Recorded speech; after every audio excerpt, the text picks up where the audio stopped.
Sea journey. At last the great day arrived. Charles Blomfield discovered that his quarters for the journey were to be a large open cabin, in which there were 20 hammocks for the single young man. But Charles did not take long to become acquainted with other youths, some of whom, like William Hazard, were to be close and long-life friends. One of the young men in his cabin, Robert Smith, filled in the slow hours aboard the ship by writing a long letter to his father in England. We were towed out of the East India docks on Saturday the 1st, about 9 a.m, amidst great cheering from the concourse of people who had assembled to witness the departure. We went smoothly down the Thames, and although the day was rather dull and threatening rain, yet we had a beautiful view of the surrounding scenery as we passed.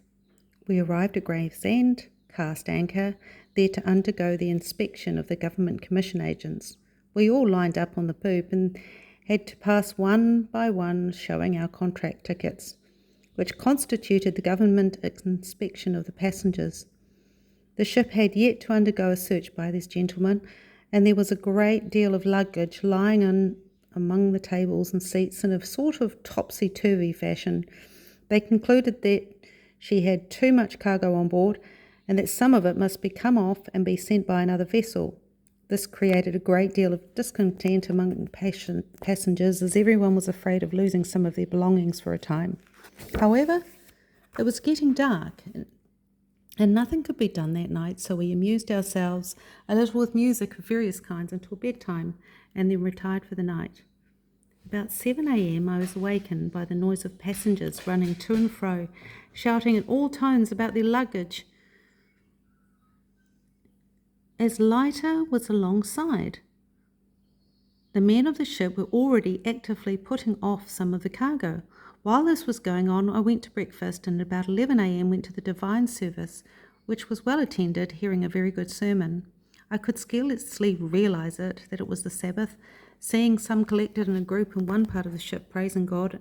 In another part of the ship, men were busy discharging cargo in every unbecoming manner, tearing and swearing at their work. So you may guess what sort of Sabbath we had for the first, very different from what you see in Scotland, but appears to concord with the feelings of the English. I judge, then, can be praying very earnestly at one time, and immediately after be singing and whistling all the various tunes in existence. I almost forgot, we even had vendors of animals and nuts from the Gravesend pressing the passengers to purchase from them, and I have no doubt they did a good stoke of business, although it was a Sunday. However, the day was spent. In the evening we formed into groups singing hymns and church music, and then went to bed. I slept tolerably well, getting up the next morning, Monday, at 7 a.m. After a wash and a stroll on the deck, there was breakfast. Then orders were given out that we would get our weekly rations served out after breakfast, which caused a great hubbub. You must first know there are two different kinds of passengers, namely 200 nonconformists, and the others composed of any persons sent by the shipbrokers to fill up. Consequently, we had two scales of rations, one inferior to the other. The ship was going to serve us all on the inferior scale, which we resented. Fortunately, the government agent was on board the second time, so 10 of us went to him and presented our contract tickets and ventilated our grievances. He immediately gave orders that we were to all show our tickets before we got our rations. Consequently, we were fed at one pitch, while the other party was fed at one much less. However, we got matters corrected and spent the rest of the day feeling rather idle and discontented, everyone complaining at being kept so long and anxiously inquiring when we were going to start. Many reports were made, and some that we were going to start immediately, some that we were going to start 2 or 3 days hence, while others were that the ship was condemned and that we would be required to go back to London and join another. However, we were a little pacified when we were informed by the mate that we would start early next morning.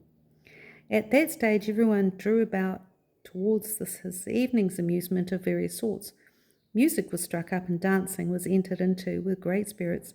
Gradually they retired to rest, and by 10 o'clock most of them were in the arms of Morpheus. I myself remained on deck till near 12 o'clock, then went to bed and slept well until 6 a.m.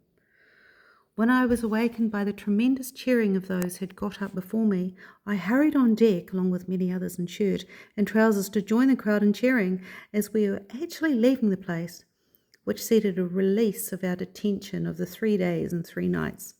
The tug came alongside, lines were made fast, and the impatient paddles, after the hesitating splash or two, moved steadily on.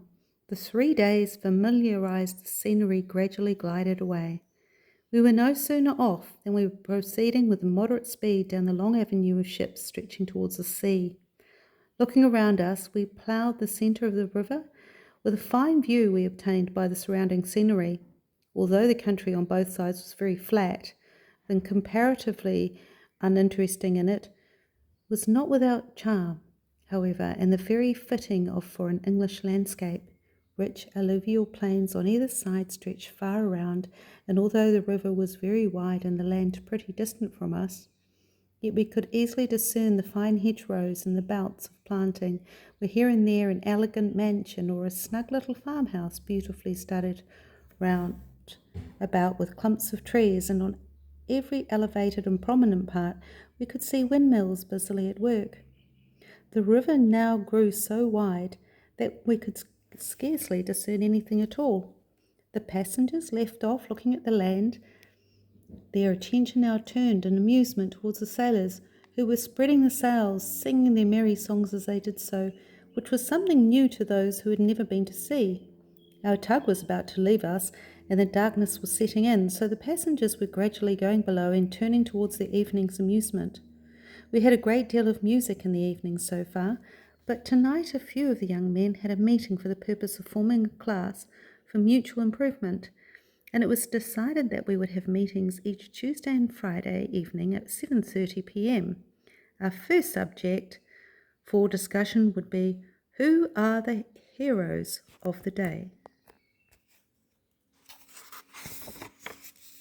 Wednesday, November the 5th. Got up at 6:30 a.m, feeling rather sickly, and learned that we made no progress during the night. A headwind was still very strong, so they had thought fit to cast anchor. We were lying off Deal, not far from Dover. We are very near land, with a magnificent place it is. About a mile along the shore is a beautiful white chalk rock falling almost perpendicularly into the sea, with lovely rising ground behind and the windmills flying in all directions. The town of Deal lies to the right. Dover is around the corner. We have men coming from Deal in small boats selling apples and gingerbread, nuts and onions at an exorbitant price, and offering to take letters on shore for 6 pence each, but we were warned against doing so, as they would very likely take off the stamp. We had a prayer meeting at 6:30 and sang a great many hymns. We also had a meeting for the purpose of electing watchmen to go about all night to see that all the lights were put out at a specified time, and to see that no fire originated anywhere. It was agreed that a married and a single gentleman go together each night, everyone taking their respective nights in succession, which means that the duty will fall to one each, once or thereabouts during the voyage. Thursday, November the 6th.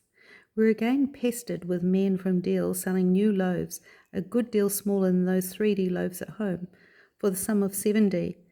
Today we had a very busy day making dumplings and puddings. It was rather laughable to see a great many unpractised hands all busily employed baking in whatever quiet corner they can find. Dough to the elbows and flour all over, in all earnest, as if it were for a wager. Then you can see them all running to the gallery, each with a big bag of flour and raisins to get them cooked for dinner. We, however, considered ourselves aggrieved in some things, for instance in the matter of coffee. In placing of giving us 2 ounces of coffee in the prepared state, they are giving us 2 ounces of raw strawberries, which we roasted and ground to 1/3 less. Raw berries and other things. However, if we don't get an amendment, there will be disturbances amongst us. We've had dinner and our dumplings were delightful. Perhaps this was a little partiality, because being made by ourselves, Our seamen are again very busy weighing anchor and spreading sail, preparedly starting.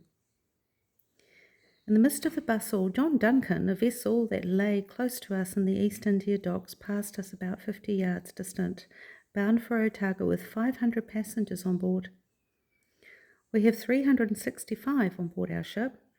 You may guess we were a little cheered, but had some reason to murmur when we saw a ship that was 2 days later and sailing past us briskly and upstanding, still idle as a painted ship on a painted ocean. We got round the cliffs of Dover when the breeze freshened and became more favourable, giving us a speed of 8 knots. It was dark when we passed over, so that I cannot give you any description of it. Only we could see rows of lights along the sea coast and rising ground behind studded all over the whole host of lights, which was altogether a charming scene. We could see and on the opposite side a few lights, which were Calais, but too far away to distinguish anything but the signal lights. We had our usual time dancing, then retired to bed to sleep away the time and wait for the results of another day. Friday, November the 7th. There was a great deal of hubbub on board, as it was found that we had a little stowaway on board.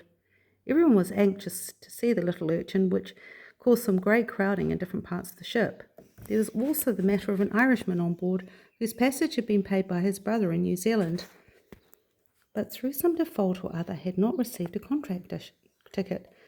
Consequently, the captain ordered him to go ashore. Both went ashore with a pilot at midday when we were off the Isle of Wight. A fresh breeze was blowing, and in the evening we had a meeting of our mutual improvement class, which saw some very able discussion.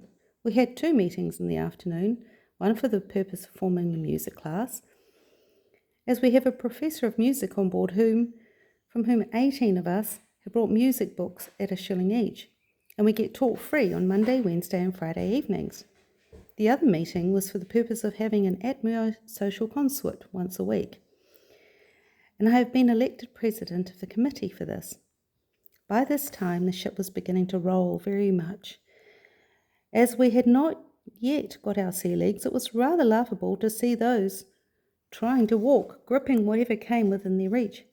Matters were still getting worse, as most of us were gripping our way towards the hammocks.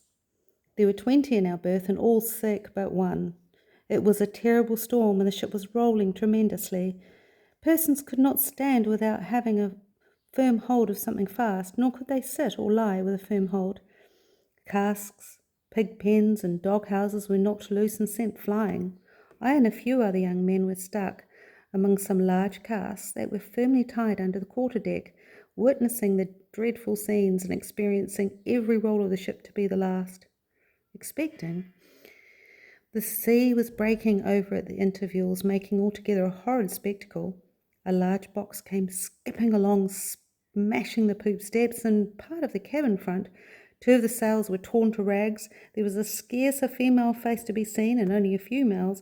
All were so ill that they could not get out of their berths. In fact, they did not come out until the mate and the doctor compelled them to do so on Monday evening, when the weather moderated.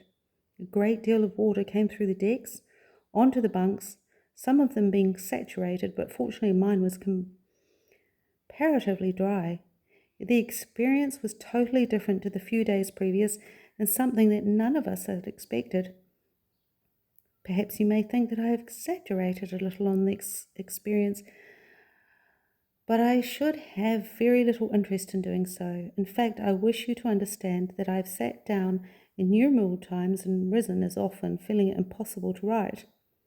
On the same table we have some baking, some mending chests, some doing a bit of tinkering among our tinware, as the pitching of the ship has made a few wrinkles in most of them. So among all of this turmoil and the rolling of the ship, you may guess what sort of convenience we have for writing. Friday, November the 14th. Have been very busy today, baking, as this falls to be my week of being captain of the mess.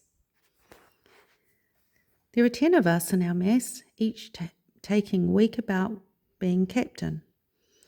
Who has an assistant? The captain's duty is to bake, carve the meat, and divide all the other sundries, while the assistant carries all the food to and from the galley, assisting in washing the dishes. So I've been fortunate enough in having the sick week, which is not very pleasant for a sick person. In the evening, we had the mutual improvement class, the subject being New Zealand, its comforts and capabilities, which was fairly freely discussed for an hour. I went to the poop where I remained until about 11 p.m. I was very much interested in the strange appearance of the surface of the water. All around the vessel seemed to be massive fires, sending forth sparks in all directions, as if it were at war with us. Saturday, November the 15th. When I got up this morning, I felt all right again. A ship was in sight right ahead of us. Spoke to her about midday, found she was from Liverpool bound for Calcutta. They speak by hoisting various kinds of flags, which I do not fully understand, therefore won't attempt to describe. Sunday, November the 16th. Got up pretty early, and as the weather had improved, all seemed anxious to have more cleanly appearance than usual, no doubt on account of their expecting to attend divine service, which took place at 10:30. The Reverend delivered a very appropriate discourse from the St. John's Gospel. Distance runs soon noon of the previous day, 196 miles. Wednesday, November the 19th. Today has been remarkably warm, fully warm as the hottest day I felt at home, so calm that I believe we are not going as fast as a donkey in a cart. While the passengers were spread out all over the ship, apparently enjoying the heat of the day, for my part I preferred being in the shade with Goldsmith in my hands to assist while whiling away the tedious hours, for I can't help saying that they are tedious. No matter what you set your mind to or what you endeavour to study, you are always disturbed in some way or other by some who have got nothing else to do. I assisted in throwing overboard one of the cows and a couple of pigs that had died through the effect of the storm previously referred to. It being my night to go on watch instead of going to bed, I was left to pace the deck alone all night, conscious of the blissful snoring of my friends. In the evening, I had a great time fiddling on the poop while the cabin passengers were dancing, which was carried on until late hour. We have not got our position these last 2 days, the progress being too small to record. Very warm, was obliged to put off my flannels and put on some lighter clothing. We had some good sport today, the boxing gloves being introduced, besides leapfrog, high jumping and various other amusements. We've had a good deal of confusion and noise regarding the sanitary condition of the ship in certain quarters. Consequently, we had a meeting with the past resolutions for betterment in this respect. I now want you to understand that it is very difficult for me to describe one day from another. They are all so much alike. Every morning has the same appearance, nothing but water to be seen all around.